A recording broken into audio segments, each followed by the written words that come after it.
Welcome to Grand Theft Auto 4 Pacifist Percent, a series where I try to take Nico Bellic away from the times in his home country of doing bad things and having bad things happen to him, and try to help him make his lying cousin's life a little bit less shitty by not killing everyone around him. A quick note, the series is heavily inspired by YouTuber and Twitch streamer DarkViperAU, who inspired me to do a pacifist challenge. The immense work that he has put into the Grand Theft Auto 5's pacifist run is truly admirable, and I have appreciated greatly. I scoured the interwebs that are YouTube and didn't really find anyone doing Grand Theft Auto 4 Pacifist in the same manner that he was, and I was excited to do it myself. Grand Theft Auto 4 was the first Grand Theft Auto game that I played, and it led me to the love and hate that I have for Rockstar games that I cherish to this day. The series will follow a similar format to Matt's videos, showing the challenges that I face, putting myself through what has already been torture on the first episode, and narrating the story of Grand Theft Auto 4 to you lovely souls. If you enjoyed this and you want to see any more of my work, feel free to like and subscribe and check out the other videos on my channel, as I generally make content about Grand Theft Auto, such as Grand Theft Auto Roleplay or playing Grand Theft Auto Online, and I also like to record horror games and pretty much anything that I come across.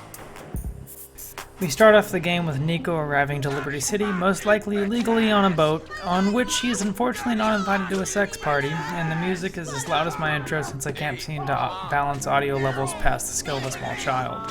Nico spends some time speaking with some inconsequential character who is likely to never be seen again about the American dream his cousin lives in, complete with titties, mansions, and sports cars, somehow blissfully unaware of how entirely full of shit that his cousin is, as usual. Yes, he's got the love. House, women, cars, parties. He writes me in these wild emails.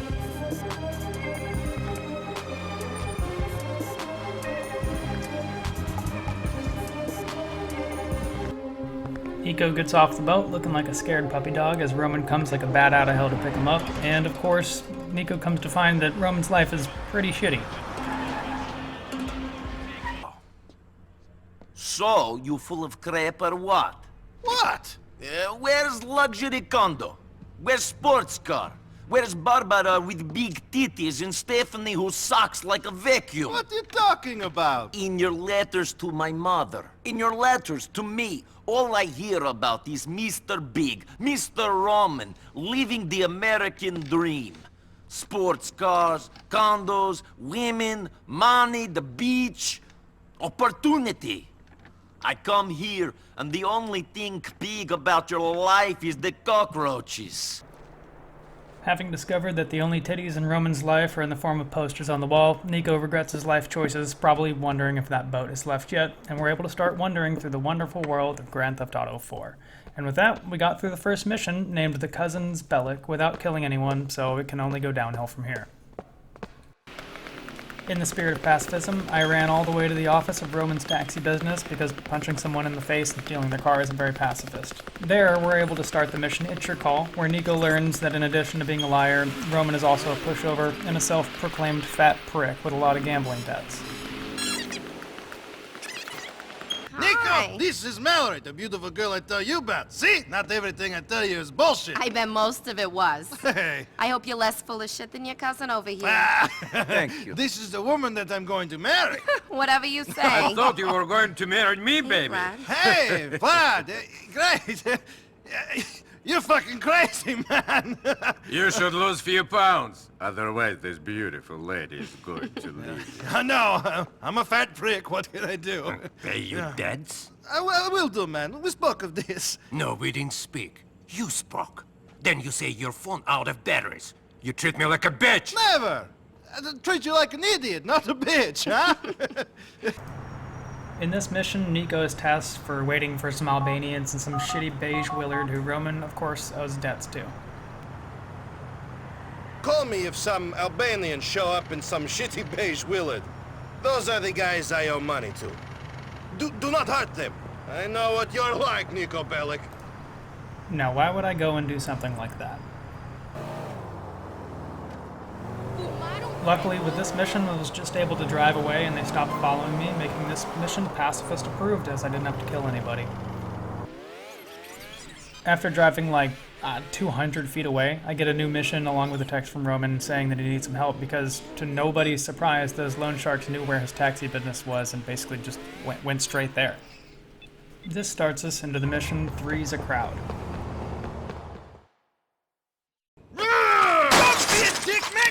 Where's your Russian friend now, huh? It's not my friend, it's my loan shark! Stop this! What of that? Who are you?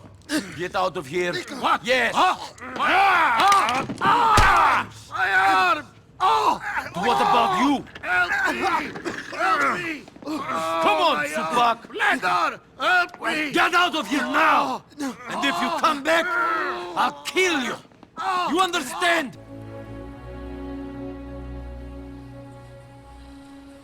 No. No, I don't think I will. In this mission, you're tasked with picking up Mallory and her friend Michelle, who I will go out of my way to interact with as little as possible out of principle, and if you've played this game, you know why. Yeah. Take the cab! She's got a friend with her, maybe someone you can date. Fuck you. Oh, man. This is Michelle. Hi, how are you? My place is over on Mohawk Avenue. This mission is just driving down to Michelle's house and getting some new clothes, so this one gets the Pacifist seal of approval. Thanks for the lift, Nico. Yeah, thanks. Give me a call sometime. No. So naturally, at the clothing store, I just bought the same thing in a different color. Why is this an option?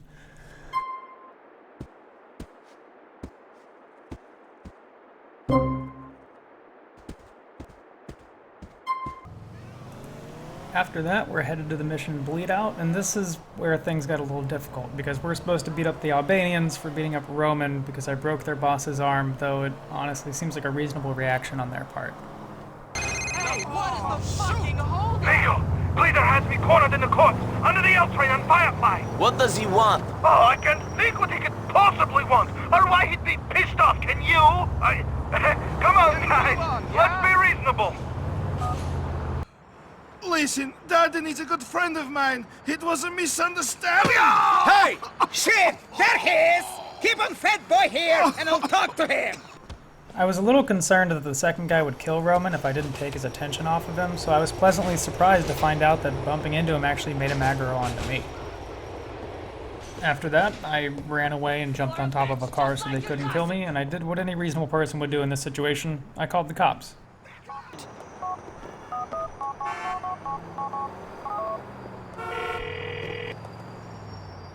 Hello, you're through to the Liberty City. I'm sorry, but all our peacekeepers are currently busy filling quotas and dealing with paperwork. Please call back later.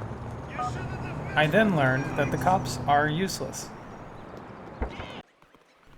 I then ran around in circles like a coward for a while, hoping that the cars passing through the intersection might just hit them, but they never did. I have way more footage of me running around like a dumbass than I would care to admit.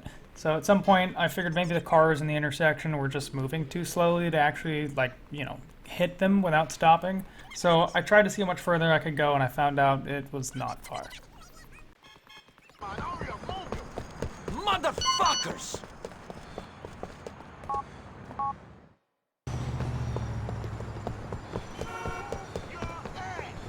Screw you, asshole! Fuck this! Touch me again, I'll kill you. This beating is for Darden!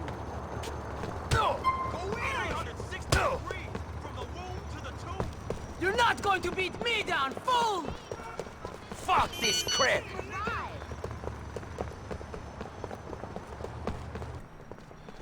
My next thought was maybe I could actually get one of them to kill the other by running around them and getting them to swing into each other. I did this for a while and actually had hope it was going to work when I locked onto one of them at one point and saw that they had lost a health bar. Wanting to get myself out of danger, I went ahead and jumped on a car and figured I'd let fate decide which one would die by the hands of his friends, only to be extraordinarily disappointed to find out that they're pretty much immune to each other's punches. I'm still not really sure how they lost health like that in the beginning. After that, I had the genius idea of getting on top of a car with someone in it to see if I could get them to be scared and drive over the guys. Funny thing is, Grand Theft Auto games have this little mechanic I actually was aware of but too stupid to think of here that causes you to ragdoll if a car you're standing on moves more than like a crawl. So I tried this a couple of times, but I could never get it to work. Out of desperation, I tried calling 911 again to see if any of the other services would show up, and for some reason they do, but the cops don't. Hello, you're through to the Liberty City. Hello, you're through to the MS paramedics. In which area is your medical emergency? Firefly Projects. We'll send a basically trained paramedic as soon as we can, sir. Don't move, and please have your insurance documentation or credit card ready.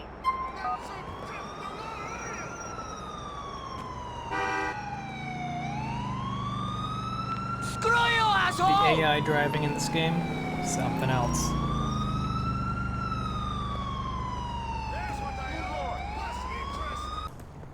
So I once again tried the strategy of jumping on top of it to see if it would drive into him, and this time it actually kind of worked.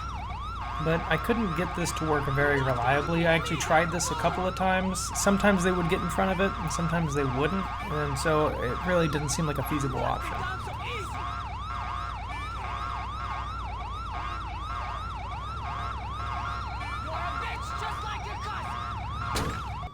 One thing I found pretty stupid was that even if they punched the medic right in the face, he would not aggro onto them. So these guys were not going to help me on foot.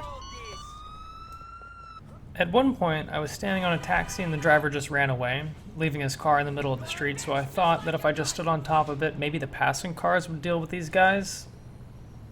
They did not, and I'm not willing to admit out loud how long I stood up here waiting for the cars to run them over. After a long time of them not getting ran over, I thought, hey, maybe I should just call a fire truck and see if I can stand on top of it, kind of like I did the ambulance, and have it run over them.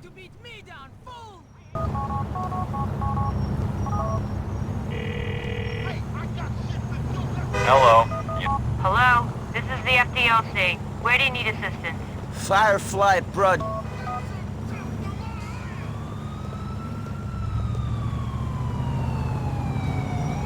You're not going to beat me down, fool!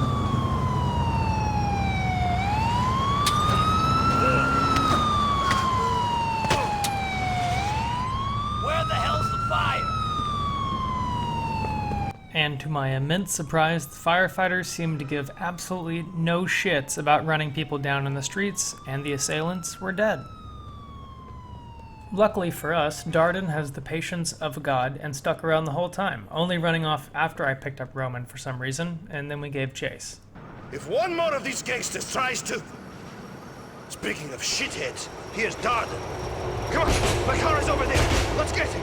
You drive. I don't feel so good.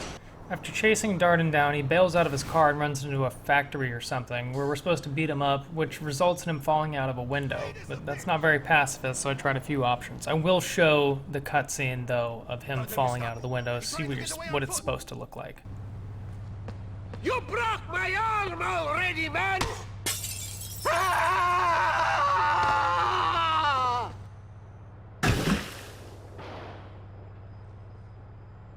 But I'm a moron, so I wasn't going to do that. So I first ran in to see if I could get him to chase me back towards the street. That way I could call the police and report a rightfully angry man threatening me with a knife because I broke his arm recently. Your cousin owes us money! Shithead!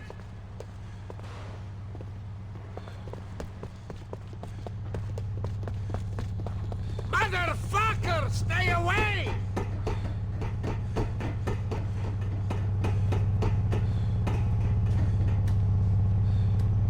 You broke my arm already, man!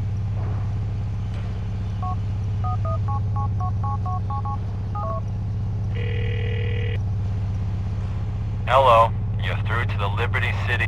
Hello, this is the LCPD. Where would you like us to send an officer? Boa Bo. An LCPD peacekeeper will be there as soon as possible, sir.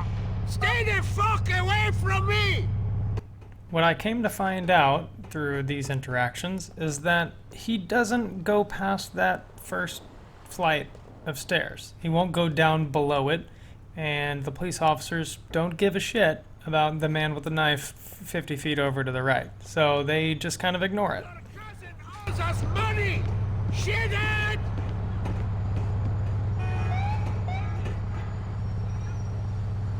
I tried calling the police a few more times, but depending on your position on the stairs, sometimes they don't even show up.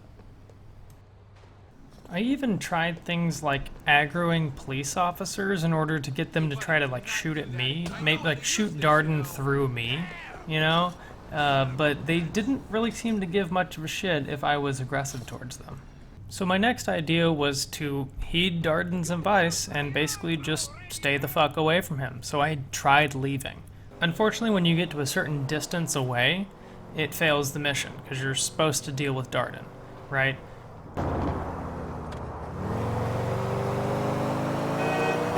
Shit! Darden has got away. Motherfuck!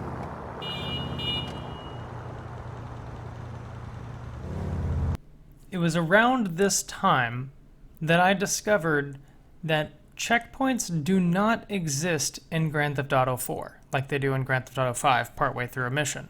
So for the sake of my own sanity, and the fact that I don't feel like putting a bullet in my head within the next couple of months, I'm going to determine my own checkpoints, and I'll tell you what, it was so goddamn satisfying to punch this motherfucker in the face.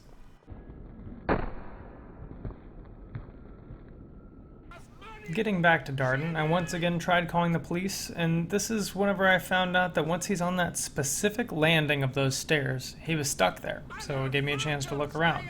I found a part of the roof that didn't have any railing, and I figured if I hit him and he happened to fall off of it, maybe I could justify it as not killing him, though I probably still would have counted it as a kill. I figured it was worth a try. So, as with the landing on the stairs, once he got to a certain point, he kind of got stuck there, and he wasn't able to move anymore or walk any closer towards the edge or even further out away from the edge.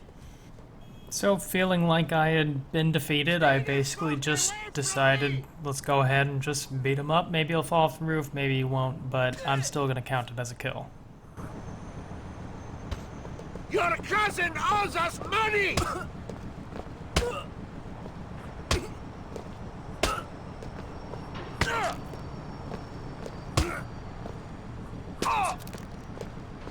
Motherfucker, stay away!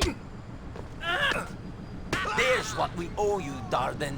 Nothing else. So as I started driving back, much to my dismay, I actually ended up hitting somebody so hard that I killed them in a car crash.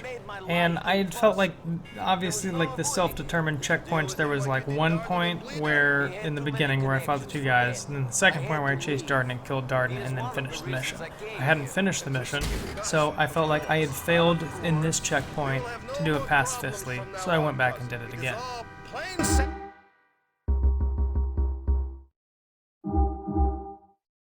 Looking back at this, I had a moment of confusion onto whether it'd put me back at the beginning of Three's a Crowd, so I decided to just kill myself.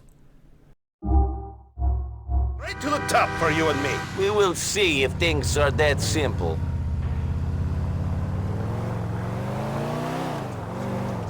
Cool it!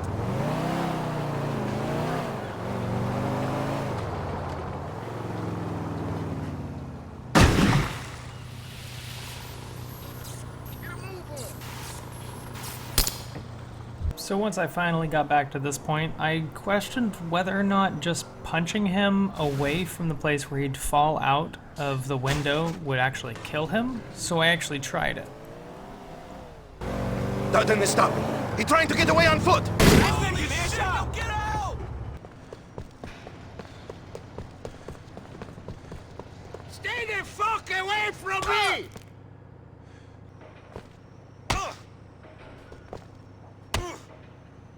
Stay the fuck away from me!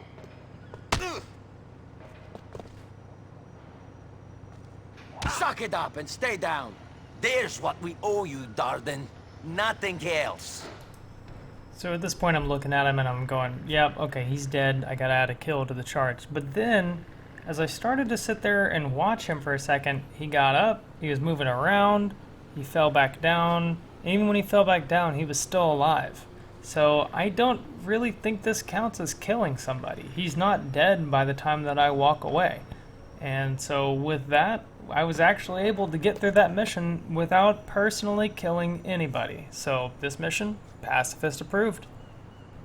If you like this video, please consider liking and subscribing to my channel. I'm planning on making more of these in the future and hopefully getting through the whole game. If you haven't seen Dark Viper's GTA 5 Pacifist run, I'm going to put a link to that in the description. And I hope you enjoyed it. I had a lot of fun doing this, though it was probably the video I've put the most work in so far of anything I've ever done. Thank you for watching, and I hope you have a great day.